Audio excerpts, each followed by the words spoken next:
ಮತ್ತೆ ನಾನು ಬಂದು ಬುಧವಾರ ನೈಟ್ ಇದ್ದ ಬಸ್ ಸ್ಟ್ಯಾಂಡಲ್ಲೇ ನಿಂತಿದ್ದೀನಿ. ಅಪ್ಪ ಕಾಲ್ ಮಾಡ್ತಾ ಇದ್ದಾರೆ. ಮಾಡಿದಾಗ ಅಮ್ಮನ ಕೈಲಿ ನಿಲ್ಲಕ್ಕೆ ಆಗ್ತಿಲ್ಲ. ಇಲ್ಲಿ ನಿಂತ್ಕೊಂತಿದ್ರೆ ಊಟ ಮಾಡ್ತಾ ಇದ್ದ ಕಾಲು ಏನಕ್ಕಂತ ಗೊತ್ತಾಗ್ತಿಲ್ಲ, ಬಲಗಾಲು.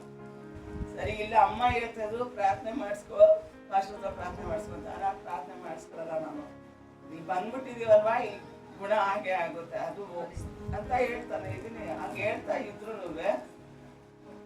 ಊದ್ಕೊಳ್ತಾ ಇದ್ದ. ಅಮ್ಮ ನನ್ನ ಮುಖ ನೋಡ್ತಾನೆ ಇದ್ದಾರೆ. ನಾವು ಮುಖ ನೋಡ್ತೀನಿ, ನನ್ನ ಕಾಲು ಏನು ಎತ್ತರ ಆಗ್ತಾನೆ ಇತ್ತು, ದಪ್ಪ ಆಗ್ತಾನೆ ಇದೆ. ಮತ್ತೆ ಸೈಡಲ್ಲಿ ತುಂಬಾ ದಪ್ಪ ಆಗ್ಬಿಟ್ಟು ಒಂದು ಪುಟಾಣಿ ಮಾಡಿಕೆ ತರನೇ ಆಗ್ಬಿಡ್ತಿದ್ರು ಸೈಡಲ್ಲಿ, ಅಷ್ಟು ದೊಡ್ಡದಾಗ್ತಿದೆ. ಮತ್ತೆ ಊಟ ಮಾಡ್ಬಿಟ್ಟು ಕೂತ್ಕೊಂಡಾಗ ಮತ್ತೆ ನಮ್ಮ ಪಾಸ್ಟರ್ ಕೆಲವೊಂದು ವಿಷಯಗಳನ್ನ ಸಹೋದರ ಹತ್ರ ಹೇಳ್ತಾ ಇದ್ದಾಗ ಕೂತ್ಕೊಂಡಿದ್ರೆ ಅವ್ರ ಮುಂದೆ ಅಮ್ಮ ಆಗ್ಲೇ ಹೇಳ್ತದೆ ಪಾಸ್ಟರ್ ಪ್ರೇಯರ್ ಮಾಡಿಸ್ಕೊಂತ ಅಷ್ಟು ಫೋರ್ಸ್ ಆಗಿ ಹೇಳ್ತಾ ಇದ್ರೆ, ಇಲ್ಲ ನಂಗೆ ನಾಳೆ ಅಷ್ಟು ಗ್ಯಾರಂಟಿ ನಂಗೆ ಇದು ಬಿಡುಗಡೆ ಆಗುತ್ತೆ ಅಂತಾನೆ ಹೇಳ್ತಾ ಇದ್ದೀನಿ. ಆಮೇಲೆ ಕೂಡ ಆಗ್ಲೇ ಕೊನೆ ಲಾಸ್ಟ್ ಪಾಸ್ಟರ್ ಎದ್ರು, ನಾನು ಎದ್ದು ಕೈಯಲ್ಲಿ ಆಗ್ತಾ ಇಲ್ಲ ಅಂತ ನಂಬಿಕೆ ಇದೆ ಅಂತ ಒಂದು ಮಾತು ಕೇಳಿ ನಂಬ್ತೀನಿ ಪಾಸ್ಟರ್ ಇಷ್ಟೇ ಹೇಳ್ತಾರೆ. ತಕ್ಷಣ ಹೇಳಿದ್ರು ಬಿಟ್ಟು ಹೋಗ್ಲಿ ಅಂತ ಅಂದ್ರು.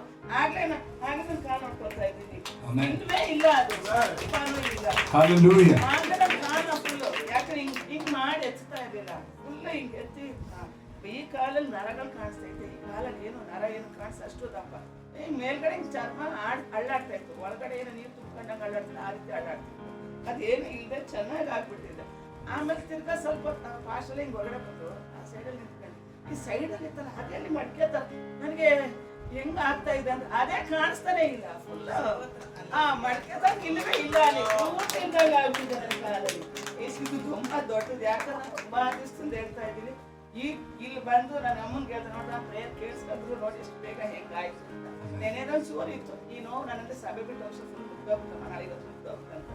ಈಗ ಏನು ಇಲ್ಲ, ಮುಂದಾಡ್ಬೇಕು ಅಂತ ಅಷ್ಟು.